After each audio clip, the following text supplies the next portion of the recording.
interact and what some of the problems are. So with that, if we can move to the next slide, thank you.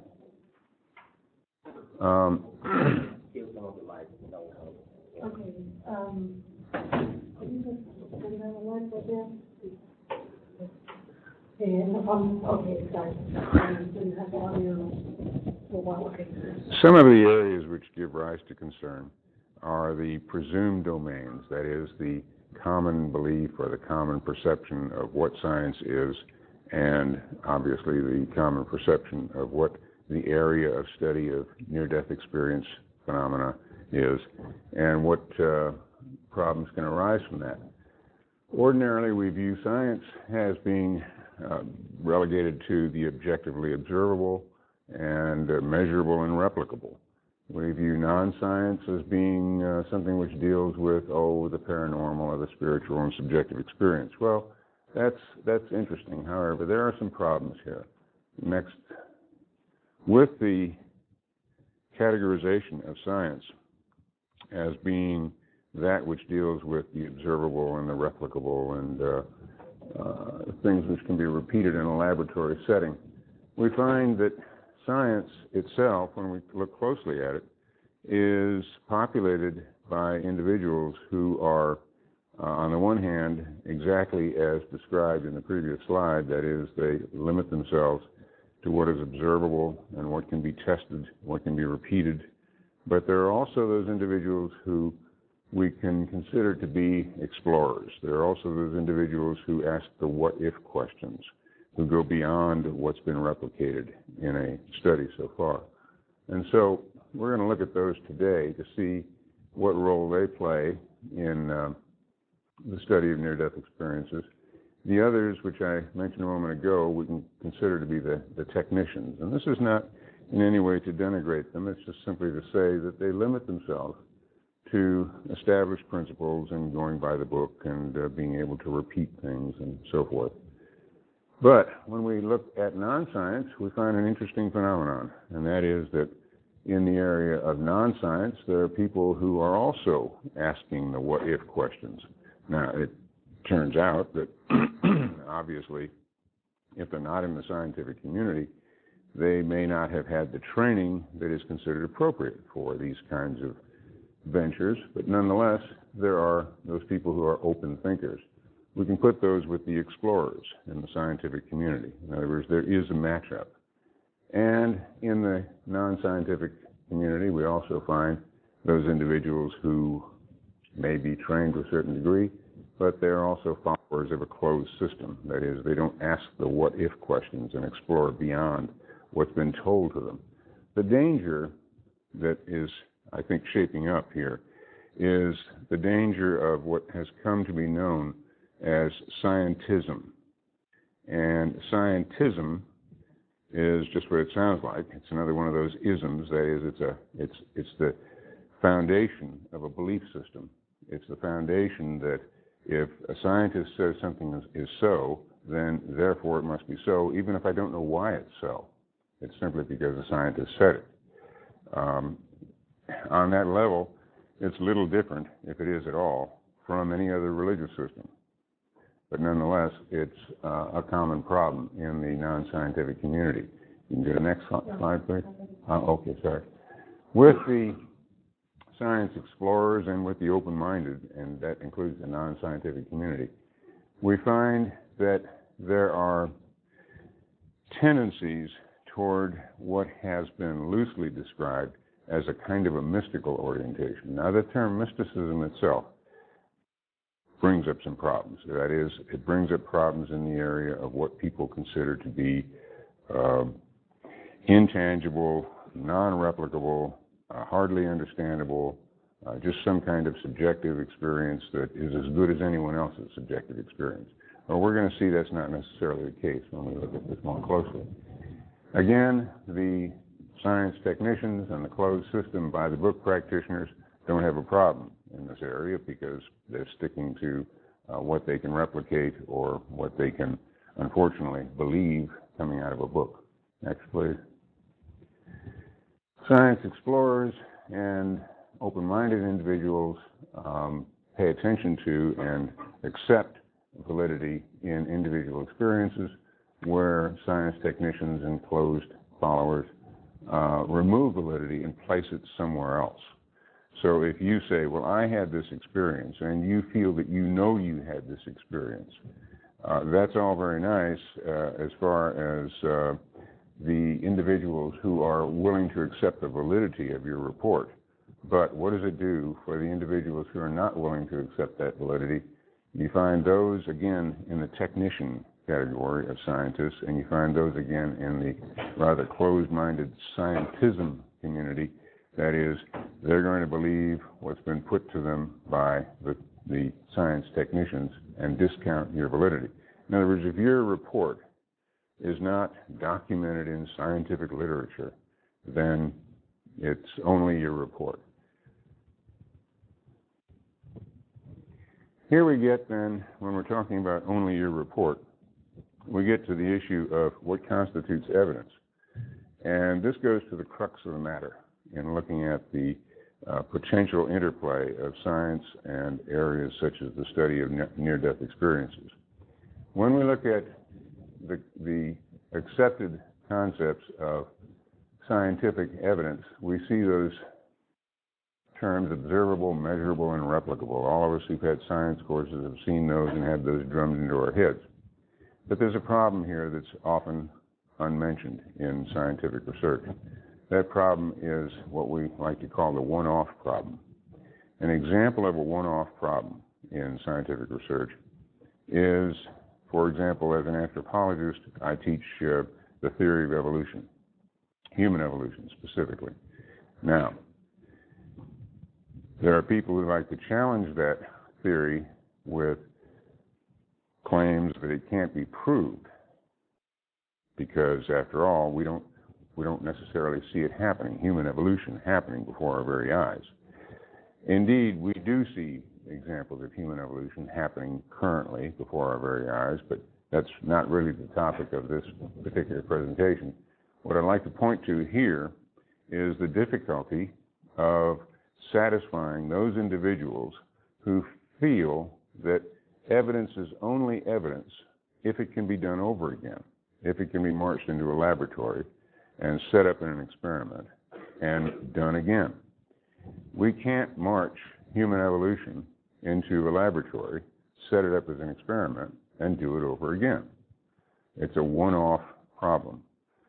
That means that to a great extent, we have to rely on a process called inference, which asks that we take the information we currently have and we try to extrapolate backwards in time, using that information to put together what seems to be the events that led to human evolution. Circumstantial is a term that comes up very frequently.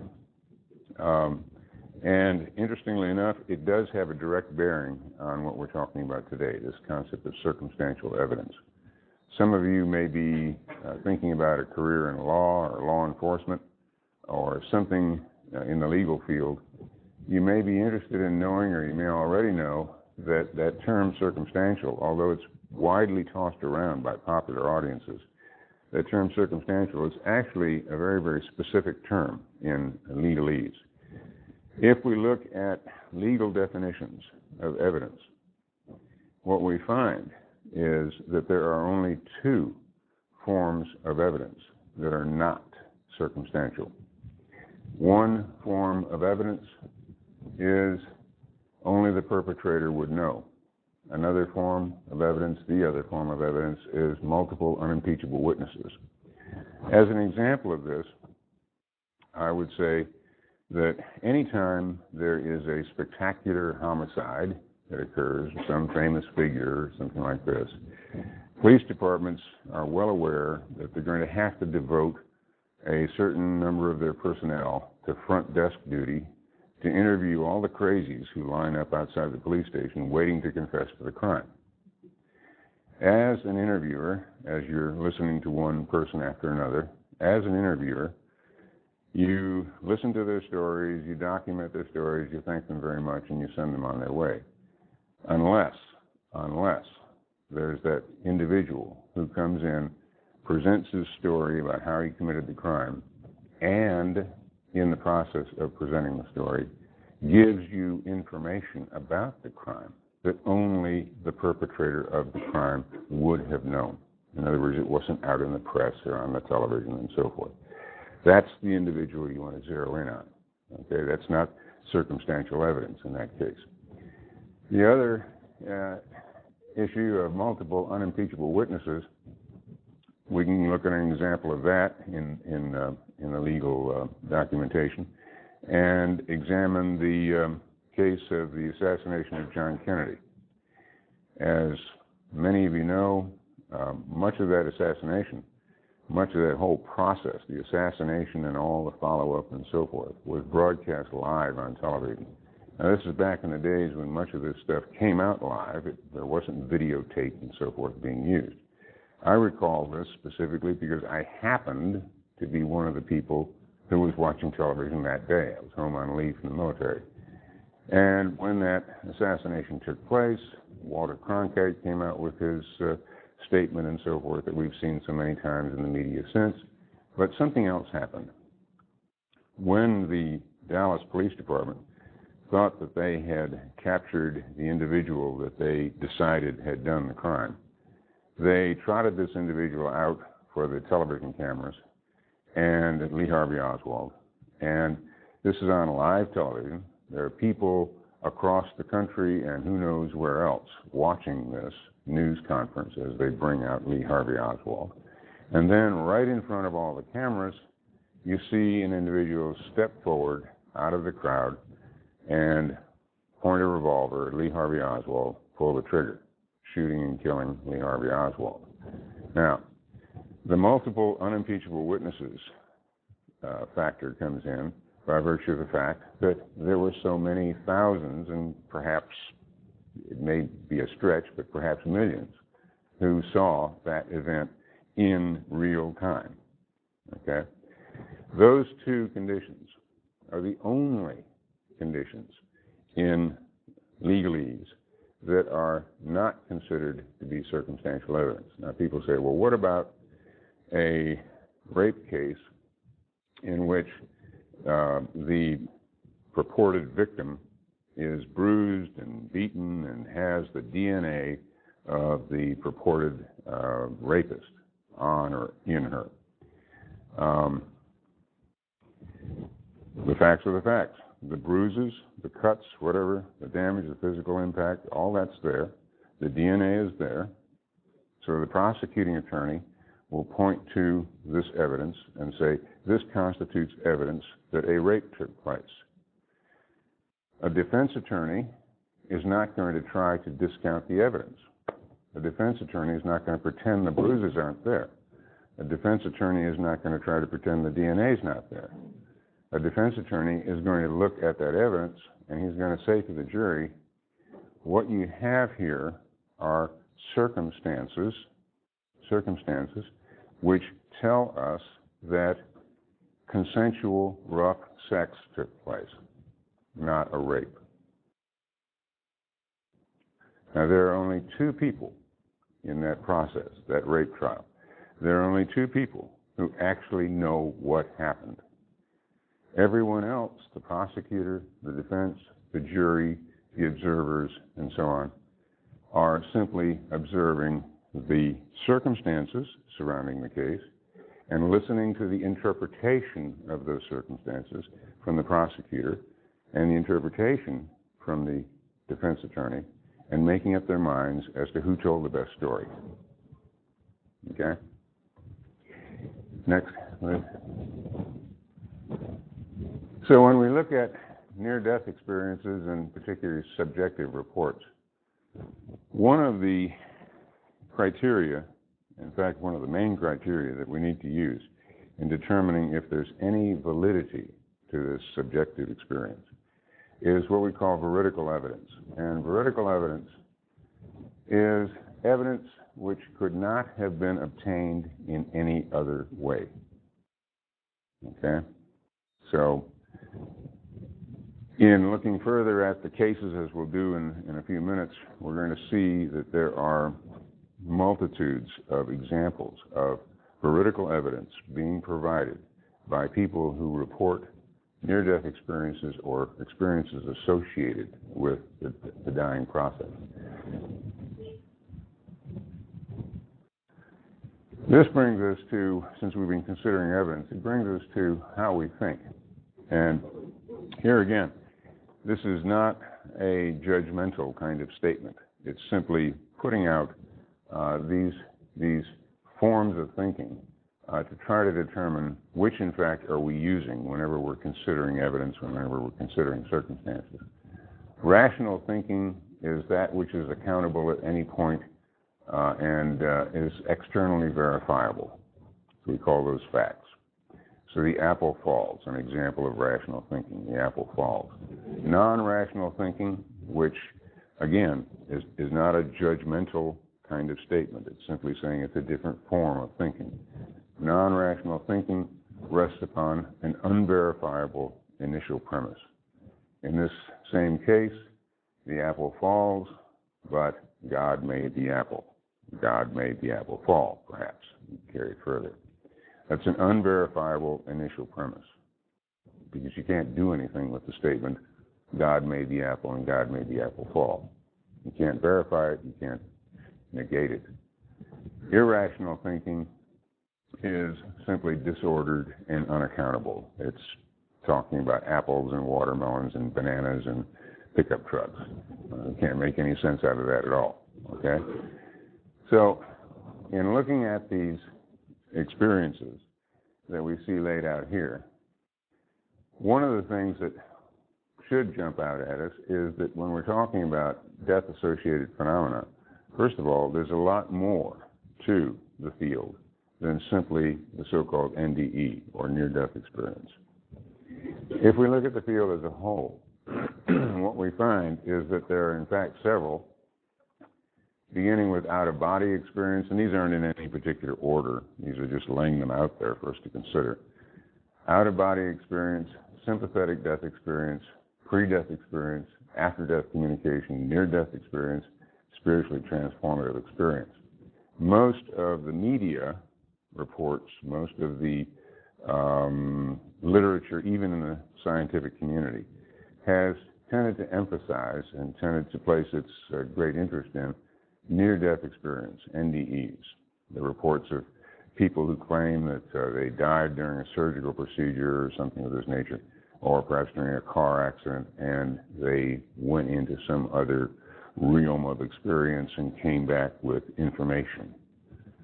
However, that's only a small part of the story. Let's have a look at, when considering evidence, let's have a look at out-of-body. Let's stay with that slide for a minute and have a look at out-of-body experience. Let's back up to that. Have a look at out-of-body experience.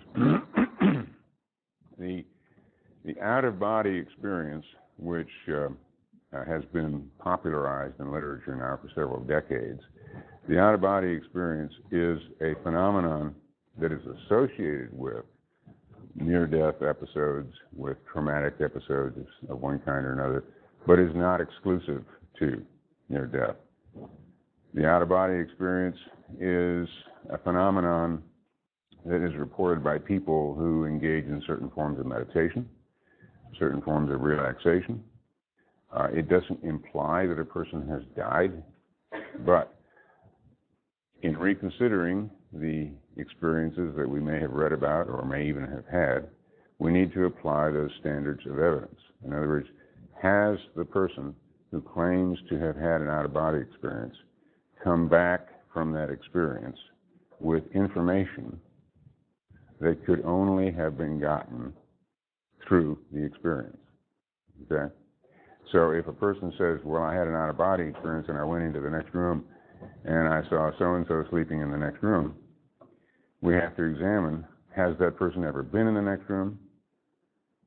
And therefore, is that person able to describe what they claim to have seen in this out-of-body experience? Does that person know that the other person is in that room at the time? Does that person know that the other person is in that room and is most likely sleeping at the time? In other words, there are ways of attacking, ways of examining the claimed report. If an individual comes back from an out-of-body experience and says that they have this knowledge. We can easily test the knowledge. What we're looking at here is an interesting phenomenon that some of you may already have some experience with, either yourself or somebody in your family. It's commonly reported. However, for some reason, and we'll look at what those reasons may be in a moment, but for some reason, it's often kind of brushed under the table. A sympathetic death experience would be something on the order of this. Mrs. Jones, who is sleeping in bed here in, where are we? Clarkston. Okay. I have to get my body back where my mind is. Okay, or my mind where my body is. So here we are in Clarkston. Mrs. Jones is sleeping in her bed in Clarkston with her husband, hopefully, Mr. Jones. And at 3 a.m., Mrs. Jones wakes up out of a sound sleep and shakes her husband and says, "Johnny has been killed." Who's Johnny? Well, it turns out Johnny is their son, who has been stationed in Afghanistan for the past 6 months. Now, Mr. Jones, quite frequently, would turn to Mrs. Jones and say, "Oh, you're just having a dream brought on by your worry about Johnny. It's an understandable phenomenon. Don't worry, he hasn't been killed. You're just putting things together in your worried mind." She may accept that explanation and go back to sleep. It may take her a while, but she goes back to sleep because she feels she's had a real experience with Johnny. She has seen Johnny. She's had some kind of message from Johnny. Okay, so everything seems to be fine until 9, 10 o'clock that morning when there's a knock on the door. And it's 2 officers from the Army who are there to inform her that her son, Johnny, has been killed in Afghanistan. When you match up the time, the 3 a.m., the time when she woke up, with the time in Afghanistan when he was killed, you find a direct match. Okay? Now, these kinds of experiences have been around for a long time. People have reported them for a long time in any number of contexts. Your friend who is driving home from college has a car accident, falls asleep at the wheel, has a car accident, and somehow you know it long before anybody tells you. Again, going back to our concepts of evidence, what are we looking at? We're looking at evidence that could not have been obtained any other way. Okay? And there it is. We can document the timelines for these things. Sympathetic death experience includes another phenomenon that is just recently being reported on with more frequency, although it too has been around for a long time. And that phenomenon is that in which an individual literally appears to take the trip with the person who is in fact dying.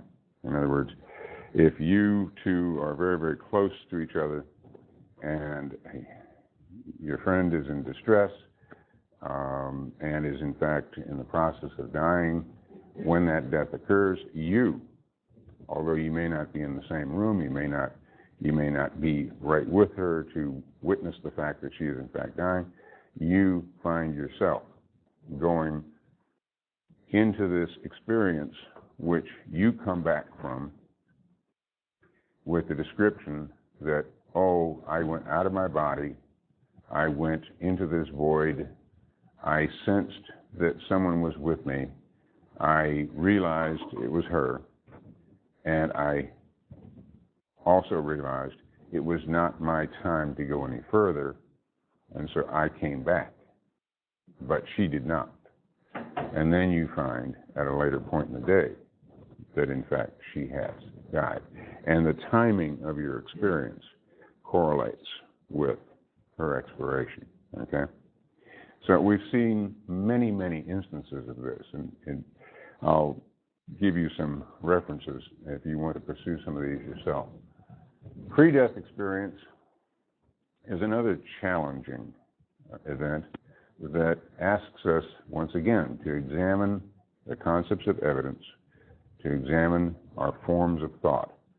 When I started teaching death and dying as a subject back in the 1970s at another college in another state, I very, very quickly found myself needing to develop a secondary course in which I took very, very carefully selected students from the Introduction to Death course, and I placed these students with people in the community, in nursing homes, private homes, occasionally in hospitals. There wasn't much we could do in hospitals at that particular point. But I placed my students with people who were dying. And these students, in effect, were a kind of a hospice without walls. That is, they were providing what we now normally understand as hospice services in support of the dying person, conversation, helping them with various things and so forth, making them more comfortable with the fact that they were in the process of dying. All those things you associate now with hospice, we were doing in the 1970s. But during that time, I had students who came to me. We used to meet at my home in the evening to go over these cases that they were handling. During that time, I had students who came to me and who said things like, I think Mrs. Smith she's going to transition sometime soon. She's going to die sometime soon. And I would say, well, why do you say that? I was familiar with each of the cases that I put a student with. I didn't just turn them over to a nursing home and say, put them where you want them. I went to those nursing homes. I went to those private homes. I had access to the medical records of the individuals involved. I had a pretty good idea of what the prognosis was, what the state of that person's health was at any given time. And so I wanted to know, well, what makes you think that Mrs. Smith is going to die sometime soon? And the student would go on to tell me, with full documentation, by the way, the student would go on to tell me that while she or he was with Mrs. Smith last Tuesday evening, Mrs. Smith was talking as usual, as she normally was, animated, happy to see her, and so forth, talking about this and that and the other. But at some point, Mrs. Smith spontaneously sat up in bed and started looking at something in the corner, up in the corner of the room. And her expression changed. Now, that's a very subjective analysis, but nonetheless, there it is. Her expression changed. It was as if she saw something that the student could not see.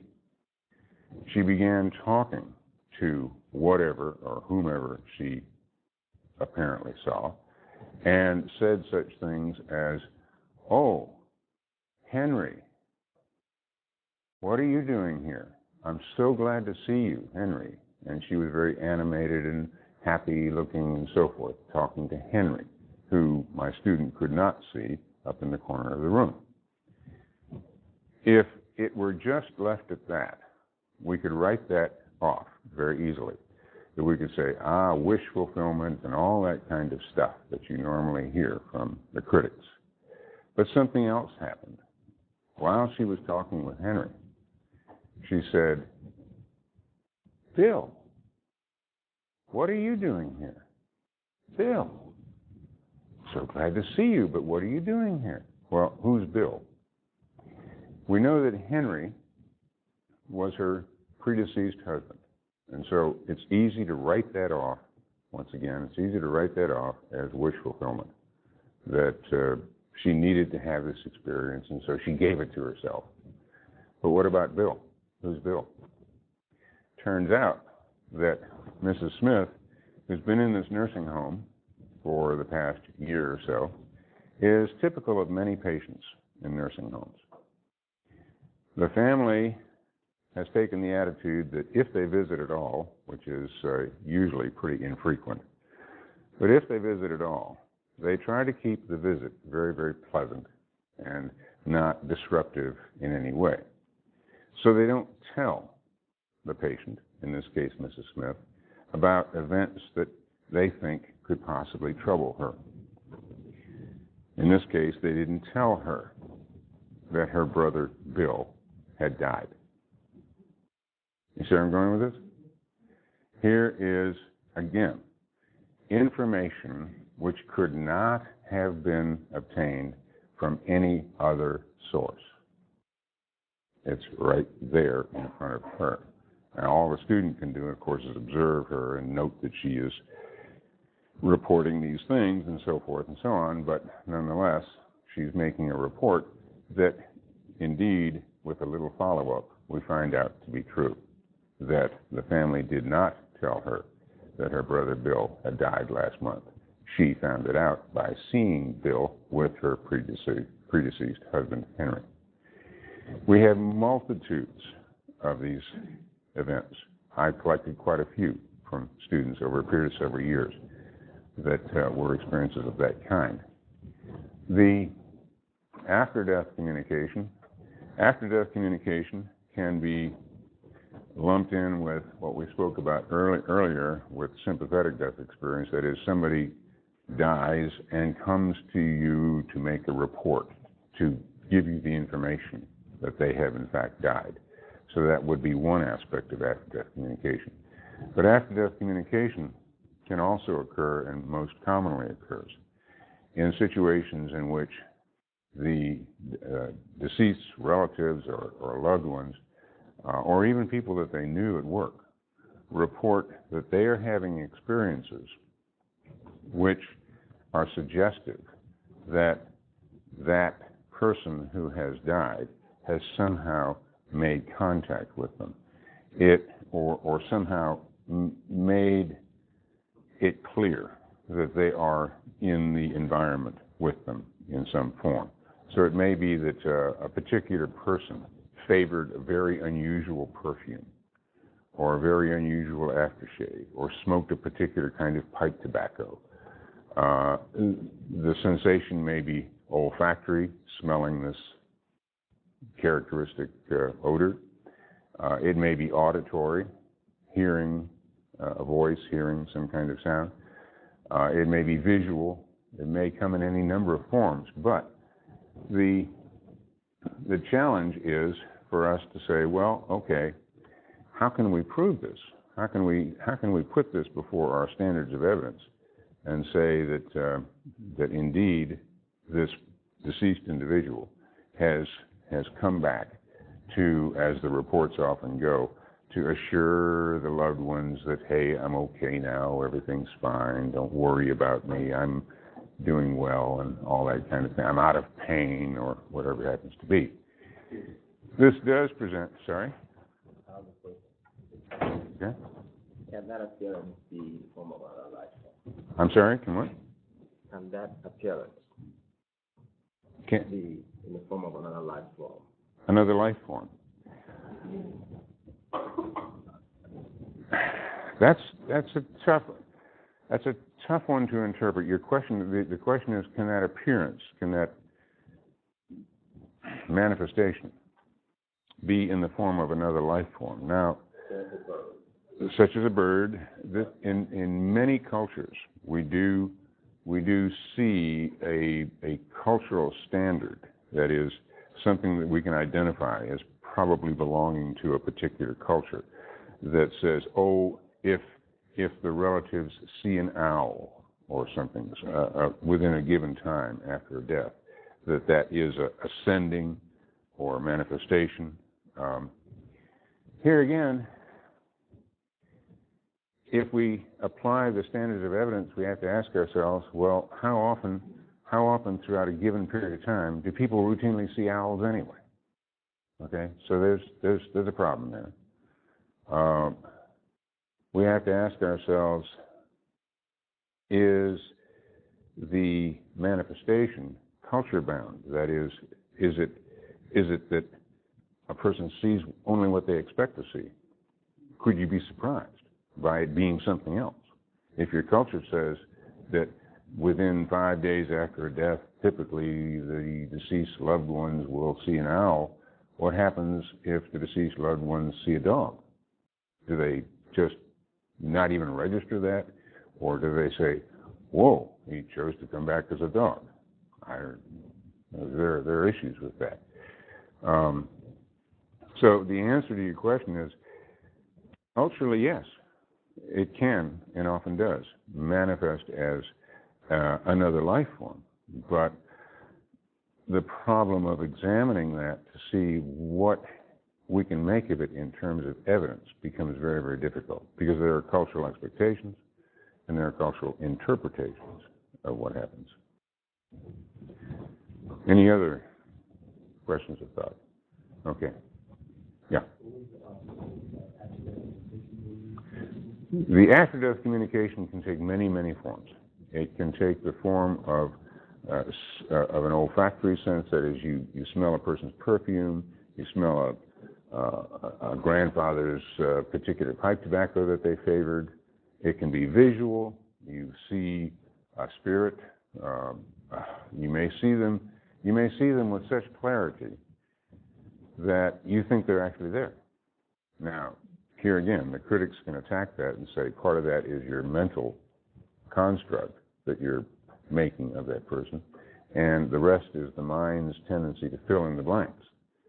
So, again, the rules of evidence become rather difficult for us with some of these after-death communication issues. Yes? I have a quick question about that.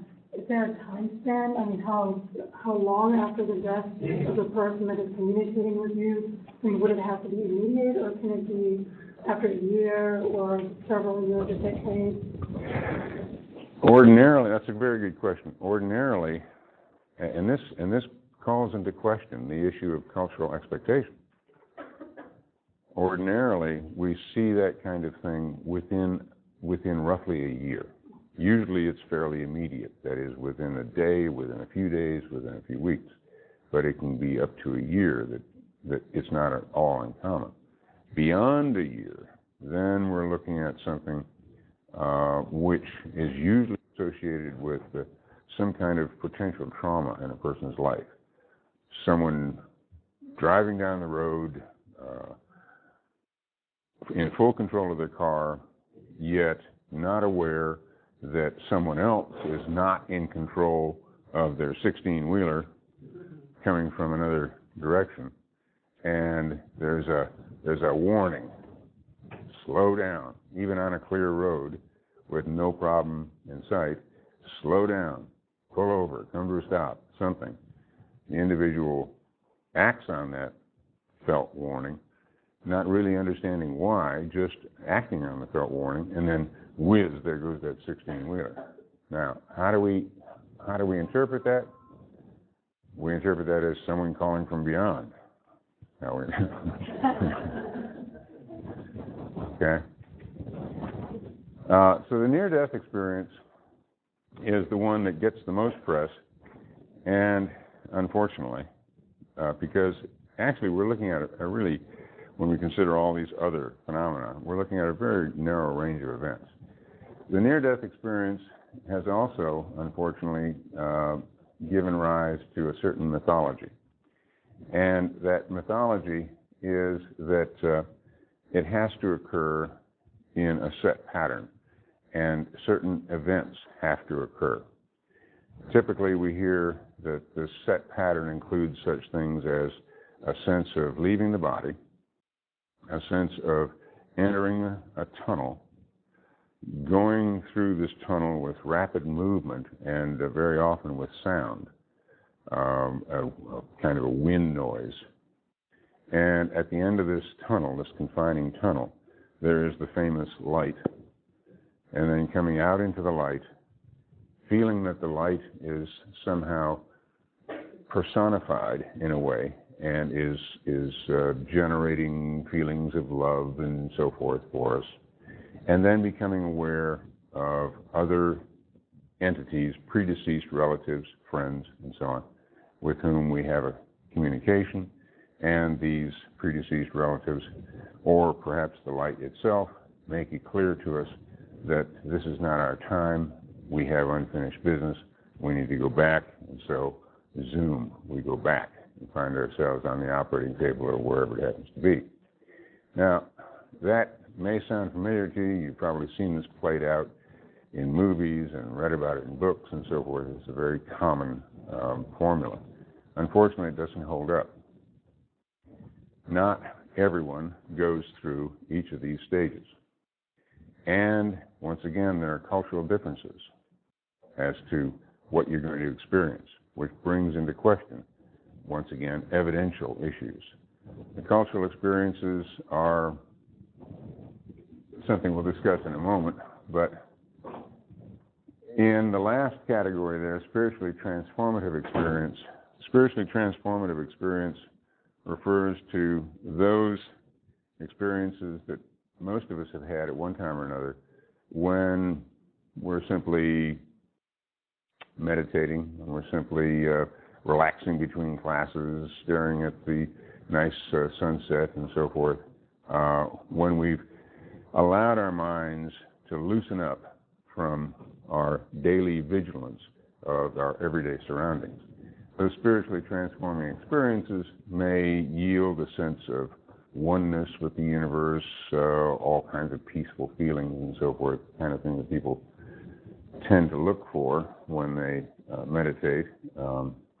But those spiritually transformative experiences can also include elements from any of these preceding issues that we've talked about, including, oddly enough, the near-death experience. People have the near-death experience as we've commonly heard it described, without being in any kind of medical trauma whatsoever. They're not in an accident, they're not on an operating table, they haven't accidentally hanged themselves in the bathroom, on the shower rod or whatever. They are simply in a meditative state which goes far enough to include this feeling of oneness and this sense of community with elements that aren't objectively identifiable. But isn't that essentially that who either stupidly or in error overdose on drugs? Well, the difficulty with the drug overdose issue is that obviously the critics want to leap on that and say that whatever it is you experienced was an artifact of the drug. And the problem with that is that the reported experiences are easily identified as either drug-related or non-drug related. When we say non-drug related, we can say these are experiences which other people have had, as opposed to the kinds of experiences that we would expect to come out of a particular drug. And we can identify those experiences. One example that people point to more commonly nowadays is the reports of people who have experienced N,N-dimethyltryptamine. N,N-dimethyltryptamine, DMT for short, is or LSD. LSD 25 specifically is much harder to categorize because LSD 25 is much more of a hallucinogen than is say DMT. DMT, dimethyltryptamine, is a substance which we have in us already. Every living being produces DMT. And there are claims now that DMT is released in copious amounts when we're in some kind of trauma, particularly when we're approaching death, and that this is responsible for these experiences. There are several problems with that claim, but the best source I can guide you to as far as being able to examine DMT and what it may or may not do is a book by Rick Strassman, a psychiatrist who actually did the only licensed study of DMT with subjects in the United States. And his book is easily available. It's entitled DMT, the Spirit Molecule. To make it very short, what Strassman was able to identify in his book, in his work, was by giving controlled doses of dimethyltryptamine to volunteers who were separate from each other. Let's say the two of you are in separate rooms, soundproof rooms. A controlled administration of IV DMT to you would result in about a 15-minute session. That's about how long the experience lasts. 15-minute session in which you and I are clearly conversing. You see me just as I am. We are clearly conversing about something without any problems, but at the same time, you are experiencing another realm, if you want to put it that way. You are talking to another entity, which may or may not be human in form. May or may not be human in form, okay? You're getting information from this other entity. You're getting information. You tell me about the conversation that you're having with this other entity. Then the drug wears off. Our session is closed. I then go next door and inject her with DMT. Again, she is conscious. We are conversing about everyday stuff, but she now, under the influence of DMT, is beginning to experience being in this other realm and talking with this other entity. What's the burden of evidence in this case that anything is real, that it's not just drug-induced? The burden of evidence is, and it works out to be true in Strassman's case, that the entity proceeds to go on and complete the information that he didn't have the opportunity to finish giving this person. Okay? And so that's called triangulation. What that suggests is the external reality of that third entity, and that DMT provided the access to that third entity. Yeah. Okay? Like a medium. Right. So there are multiple ways of looking at this. Next slide, please.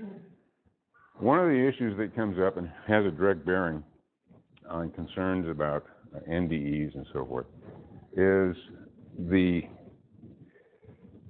common, almost knee-jerk response to, gee, afterlife must mean God, God must mean afterlife. The most common paradigm that you see, if you've ever been engaged in conversation with anyone over a couple of years or whatever, the most common paradigm is there is a God, there is an afterlife. And then someone says, oh, no, I don't believe in that. There is no God, there is no afterlife. And frequently the conversation ends at that point, as if that's all there is. But let's look at this more completely. A full paradigm should include there is a God, there is no afterlife. It may be that there's a God who made everything, just like the stories say, but didn't consider afterlife to be significant for you. Once it's over, it's over. And again, to complete the paradigm properly, there is no God, but there is an afterlife. When people think of marrying those two concepts together, we have to look at the cultural base. Why did that happen? Why do people do this? Because we live in a stratified society, and have for a long time. We live in a layered society in which if there are people, there are rulers. And so if there's a spirit world, there must be a ruler spirit. There must be a chief spirit out there somewhere.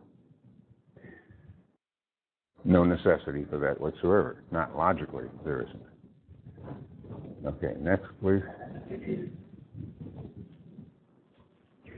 Here is one of the issues that I've taken part in dealing with over the past few years, and that is what I like to call the Trojan horse issue. One might wonder, what is driving so many of the people in the emerging field of neuroscience, for example, to devote so much effort into trying to discredit reports of NDEs and all of these associated phenomena? Why are they doing this? If we look carefully at the cultural base out of which these neuroscientists are arising, we find that there is very justifiable reason for concern. When we look at, for example, the presidential election campaign going on right now, we see that there are people in prominent positions who, if they had their way, would reduce science to what it was back in the 19th century. Very definitely forces at work that would try to roll back many of the scientific advances that we've had. If we think back to that previous slide that we just looked at, and we see that paradigm, the fear on the part of some, apparently some neuroscientists, the fear on the part of some neuroscientists is that if we open the door to the possible reality of these near-death reports and so forth, then therefore we must necessarily be opening the door to some kind of God. And if we open the door to some kind of God, then we open the door to those people who claim to interpret the will of this God, who claim to interpret what this God likes and dislikes. And the next thing you know, we've got a country that's being legally shaped by somebody's version of what this God likes or dislikes. That's a very valid fear. In America today, that is a profound fear and a reasonable fear. But unfortunately, it overlooks that four-part paradigm. If we look at some of the science Trojan horses, science-based Trojan horses, I know we're running a bit over time here, but if we look at some of the science-based Trojan horses, I'll give you one of my favorite examples.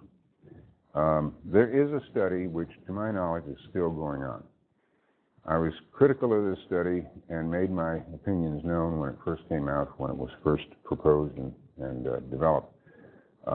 Nonetheless, it's going on around the country. I don't know of any hospitals in Atlanta that are participating in it. But here's the protocol for how the study is done. People have claimed, as you're well aware, people have claimed that during surgical procedures, they somehow came out of their bodies, floated above the operating theater, and observed what was being done, and they heard what was being said in the operating theater in fine detail. Okay? Now, those individuals who are interested in disproving this have tried a large variety of means of disproving it, all of which, by the way, have fallen flat. If you want to review some of the critiques on that particular issue and others like it, this is the best resource you can get, written by a physician who looks at every one of the claims that NDEs and so forth are simply products of our imagination.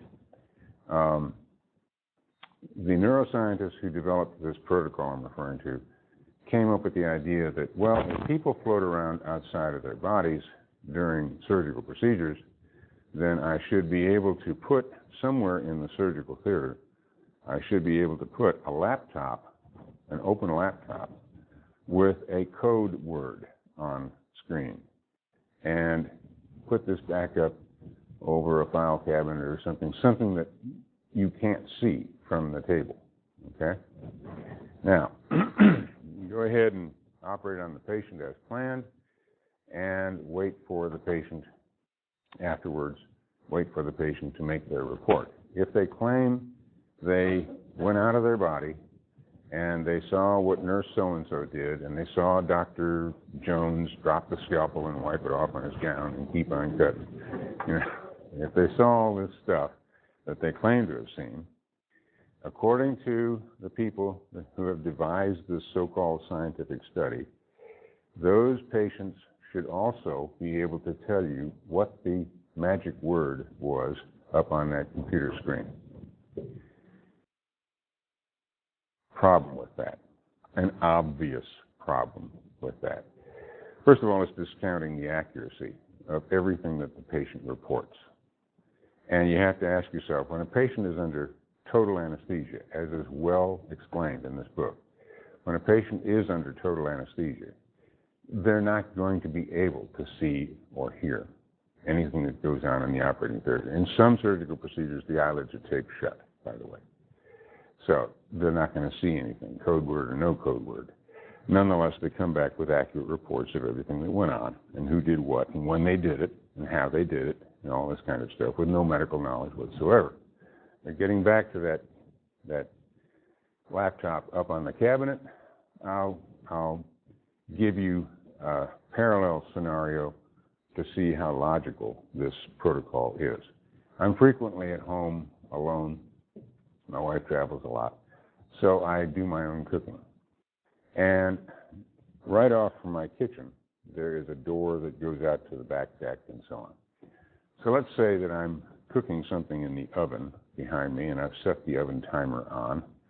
And lo and behold, the door to the deck flies open, and someone runs in to my kitchen with a knife or a gun or something like this. Where do you suppose my focus is going to be? It's going to be on that knife or that gun, right? I'm not going to be worried about whether the oven timer is going off. Now, put yourself on the operating table. You got your chest spread open far enough for a 4-year-old boy to sit in. And you're floating around. Where is your focus going to be? It's going to be on what's going on in your chest. You're not going to be looking for dust bunnies on top of the cabinet. Does that make any sense? Okay? But why come up? This protocol is being used in a number of hospitals to discredit the claim that patients float out of their bodies and can see what's happening. Why are they doing this? Out of the fear of admitting that anything non-physical could possibly be going on. For fear, I think, for fear that this will open the door to some kind of supernatural entity that is going to tell us what to do and what not to do and what science we shouldn't be doing and all that kind of thing. Unfortunately, in this culture at this time, it is a very realistic fear. It's just a poor way of going about addressing that fear. All right, so we see skewed interpretations of physical data. I was referring to that earlier when I said that many of the studies, many of the neuroscientists' claims zero in solely on NDEs, and they don't even acknowledge after-death communication, out-of-body experience, and so on. Pre-death experience, don't even acknowledge it. Finally, Trojan horse can be found on the other side of this issue, and it's just as damaging, potentially damaging, with those books that many of us have seen over the years that claim to document so-and-so's trip into the great beyond, and they come back with a message that the Supreme Council up there, or the God, or whatever, has a message for Earth, and we're all supposed to follow the rules and instructions in this message. If you look carefully at some of these, you find out that, again, it's obviously a Trojan horse. I used to get books sent to me by publishers pre-publication for me to look at and read and say, oh, this is a marvelous book, and they would quote it on the back and all that kind of stuff. Well, some of these books that arrived were clearly Trojan horses. I'll give you one example. One book claimed to have been written by channeling through a living person, claimed to have been written by a physician who had died and was now telling us what we should morally be doing with our lives. The problem was that the physician, when this physician died of COPD, okay, chronic obstructive pulmonary disease. Yet, when the physician got there into this claimed realm of afterlife, he was greeted by a group in robes. Why they had to be in robes, I don't know. Why not Bermuda shorts and flip-flops, with a daiquiri? Hey, come on in, man. But they had to be in robes, and when they greeted him, they said, well, welcome, we're glad you're here, but it's too bad you're a suicide. And he said, suicide? I died of COPD, man, I'm not a suicide. And they said, no, you're a suicide. And they supposedly argued with him. And finally, he asked for explanation of this, and they said, remember when you were 17 years old and you had sex, and you got syphilis. He said, yeah, I remember it clearly, and I got treated for it, big deal. No, that's what killed you. That's what killed you. Okay? Now, you don't have to be a physician to understand that there's no connection between syphilis and COPD. Not unless you got some really weird habits. Okay? But the point of the book was not to make any medical sense. The point of the book was to convey this idea that there is some kind of realm populated by beings or a being that has some kind of moral agenda, and that this person is now a messenger back to Earth. And we see a multitude of these books, like this one supposedly by a kid whose heaven is real, and 90 Minutes in Heaven, and a whole number of these books, Trojan horses, that if you look at them very carefully, they fall to pieces, and you see what they are. They're attempts to shape a culture's views with a particular moral agenda. Next slide. Well, here we go into that, what I was just talking about, organizing and transmitting cultural values, and instilling rejection of foreign values or other ways of looking at things. Why don't we wrap it up at that point and see if there are any reactions or questions, anything you'd like to raise. Any questions or thoughts about what we talked about? Yeah. I don't know if all percentage of people who have claimed to have any of these things, and obviously those are very interesting, but what about folks who never have these experiences? What is that? Do we have an idea what that means? Or is there anything to that? Well, I wouldn't rush to the conclusion that you're dull or anything.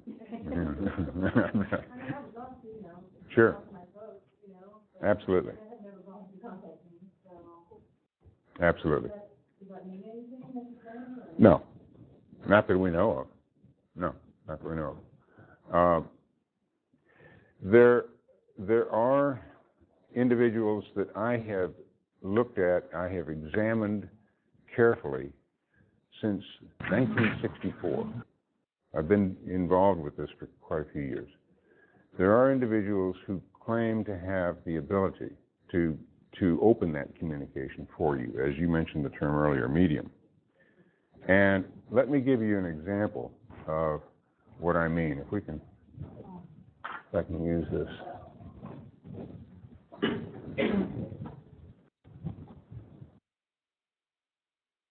Want me to turn this way? No, you can put it down. Put it down. Okay.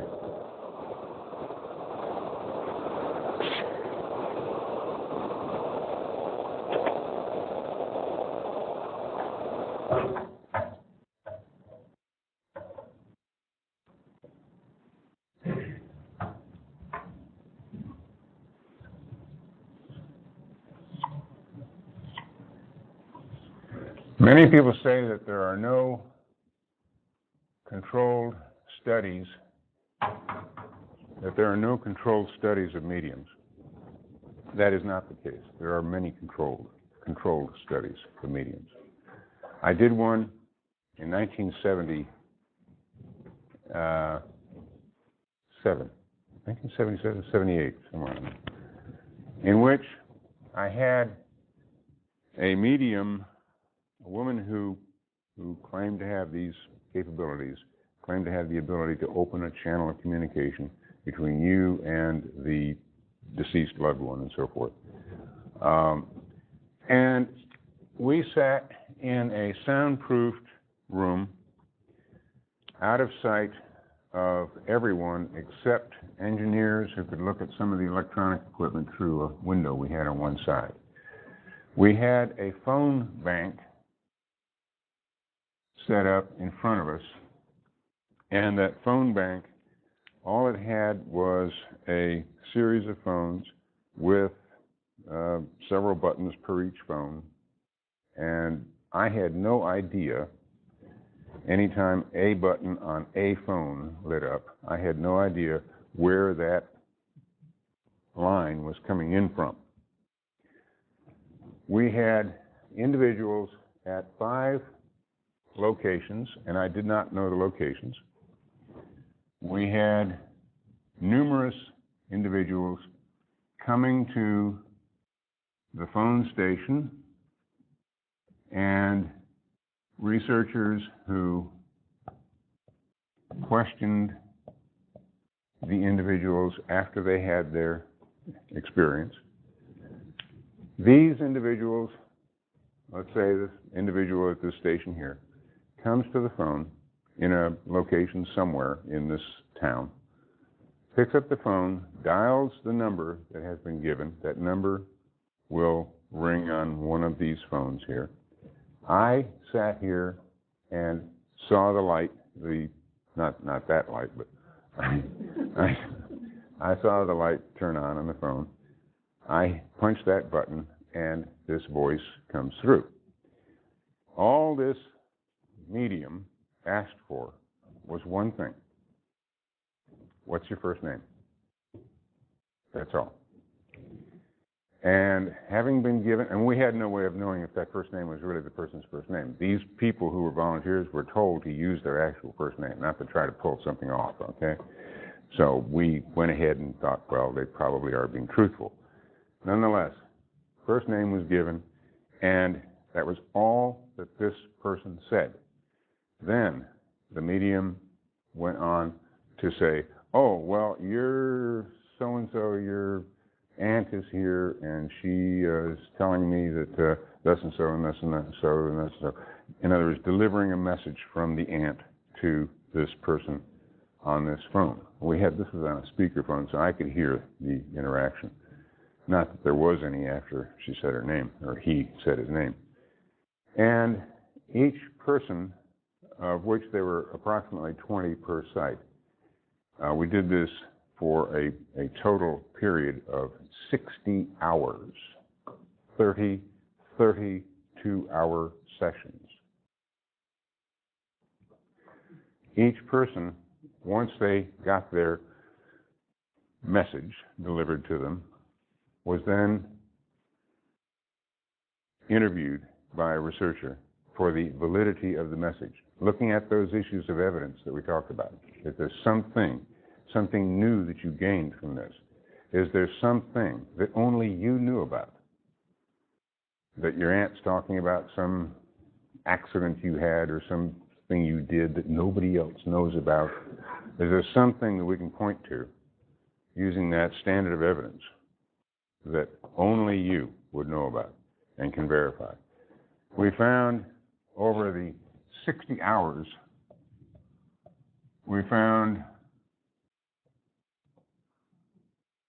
greater than 99% accuracy. And that's just one person, one out of several that I evaluated from the year 1964 until this year right now. So what's going on here? What's going on is, again, another one of those issues that the neuroscientists don't even want to pick up. They don't even want to touch. They'd much rather try to claim that when somebody reports they had an NDE, it's only because they had too much anesthesia. Most NDEs, by the way, most NDEs occur without anesthesia. If you really want to avoid having an NDE, have some anesthesia. Okay? Any other questions? So the indication then is that there's really two parts to this. There is, for lack of a better term, a spiritual world, and then some folks that are doing the content, but not everybody. Exactly. Obviously, and I appreciate your hesitancy to say spiritual world. Obviously, in our culture, there is a dividing line between those who use the term spiritual with a particular interpretation to it, and those who use the term spiritual with a very negative connotation to it. And you almost have to feel your way through first with it to see what kind of people am I talking to when I even use a term like that. So, in answer to your response, I would say, apparently, there is some non-corporeal, outside the body, some kind of non-corporeal reality, that there are apparently people who, by whatever means, have access to it. By the way, of all of the mediums that I have looked at, many of them were wannabes. They tried, but they really didn't have it. Some of them were outright frauds, but quite a few were authentic. And I happen to know one right here in Atlanta that I worked with for years.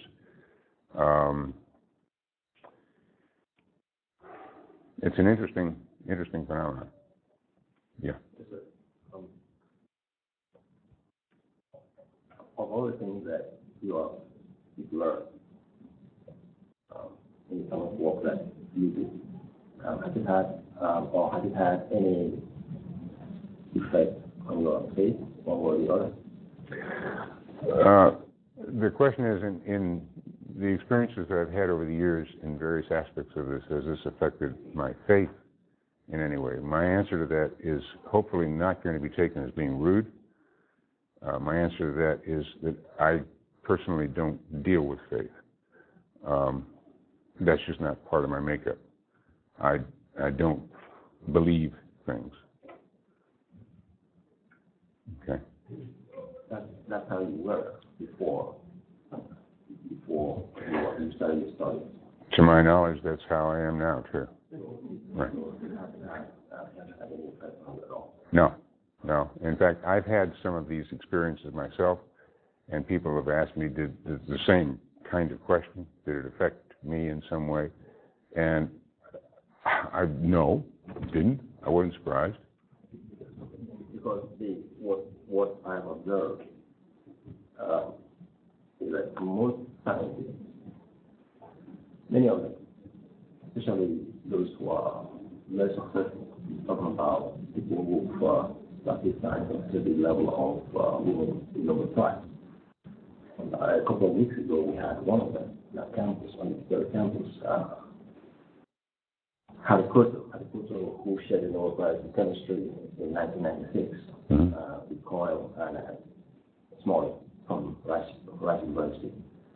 So Hadikuto right now is at Florida State University, where Paul Dirac, another Nobel laureate, spent the last 12 years of his life.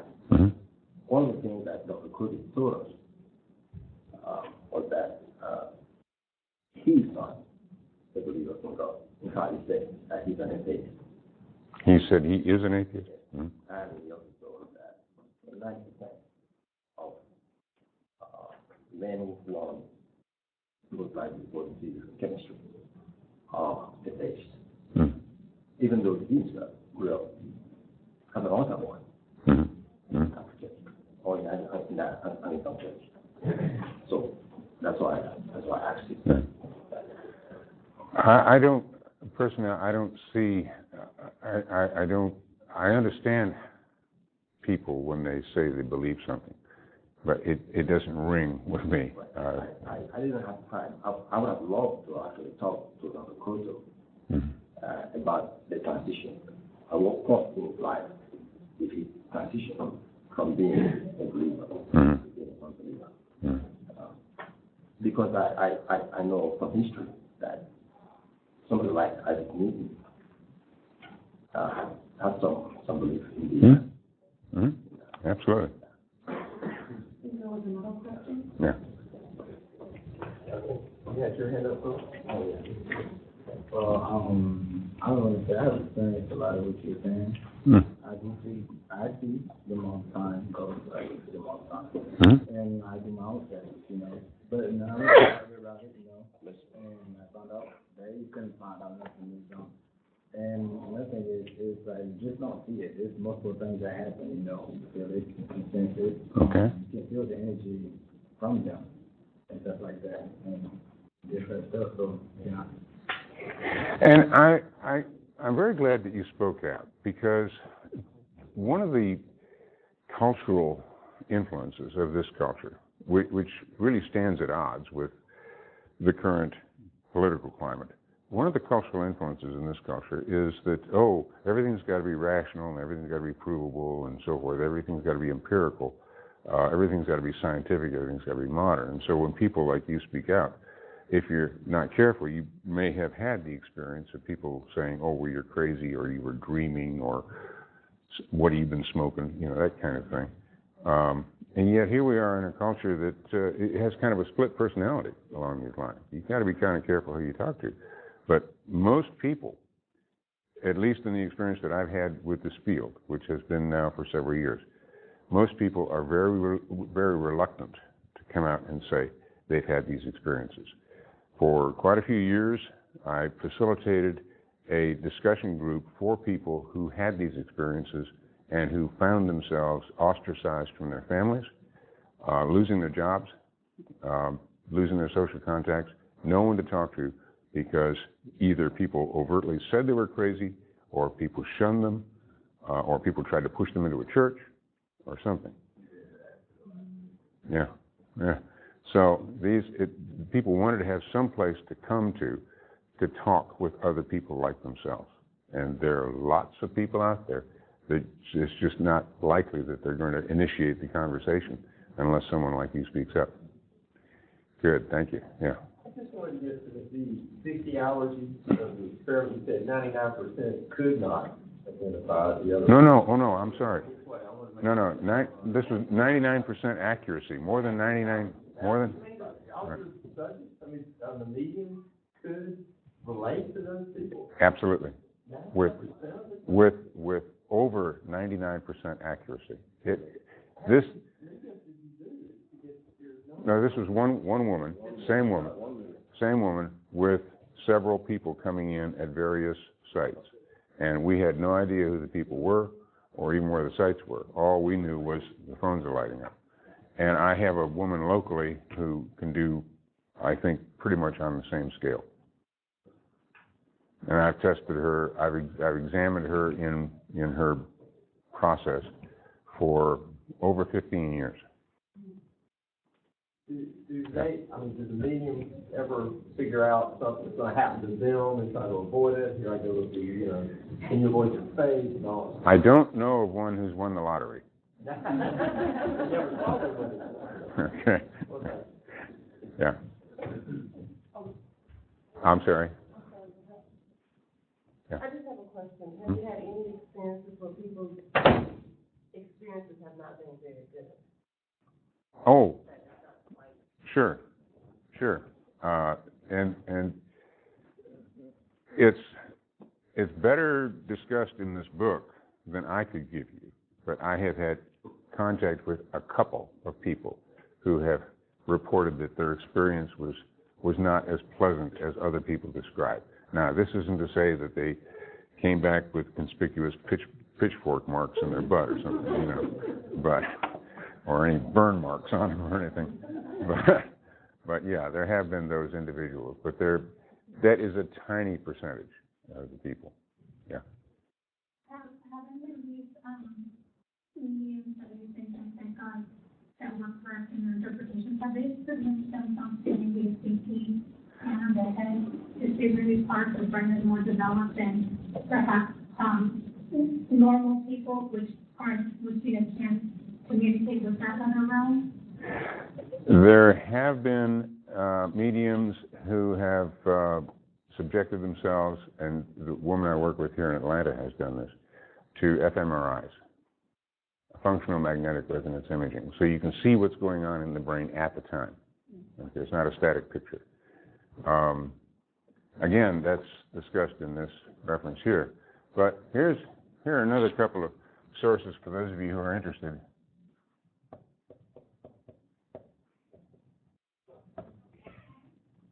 I used to belong to it for many years, the International Association for Near-Death Studies, and they have a multitude of various reports on the website. Another one is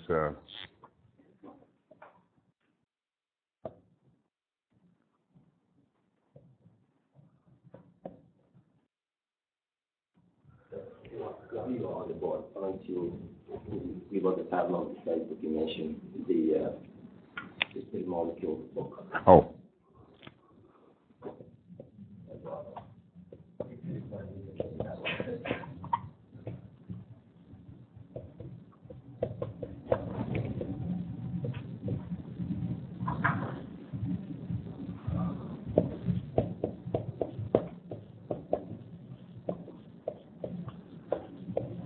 Another book you might want to take a look at in paperback is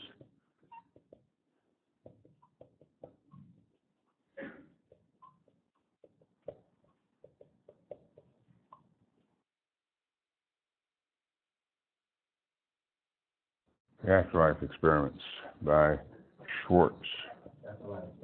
Right. I have a quick question. Have you ever had a chance to talk to Dr. James Randi? Oh, Randy, the magician? Yes, or the skeptic, or, you know.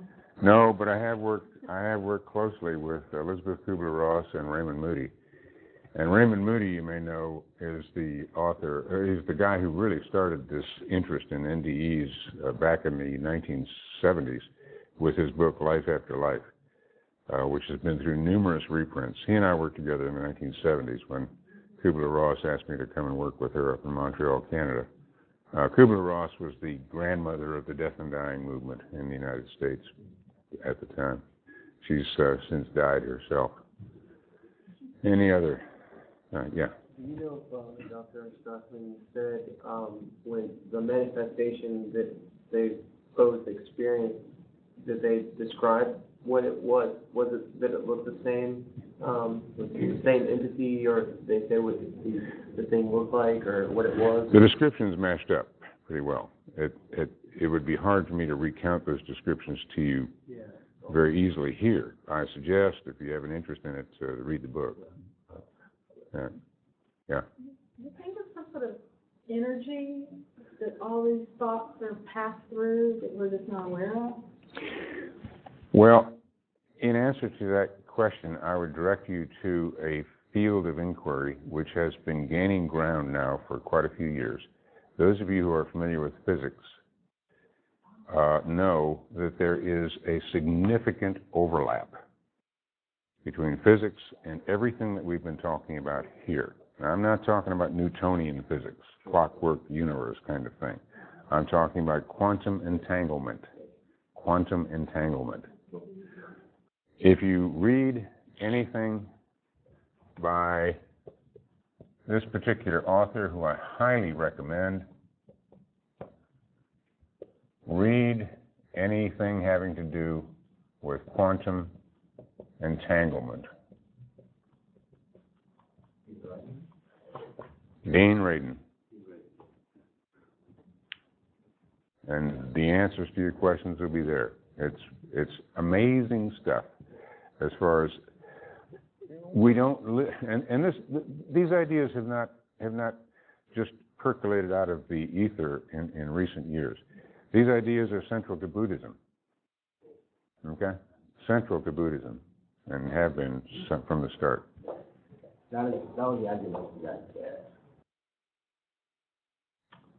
trying to remember the name of the Tao of physics. Yes, right. The name just went right out of my mind, but yeah. I think we're pretty much over time at this point. Yeah. Okay, well, let's thank Dr. Pardi for the... Thank you very much. I'm going to stop the recording. Yeah. Good, thanks. Yeah, he's doing a thing with us. Oh, yeah? Yeah.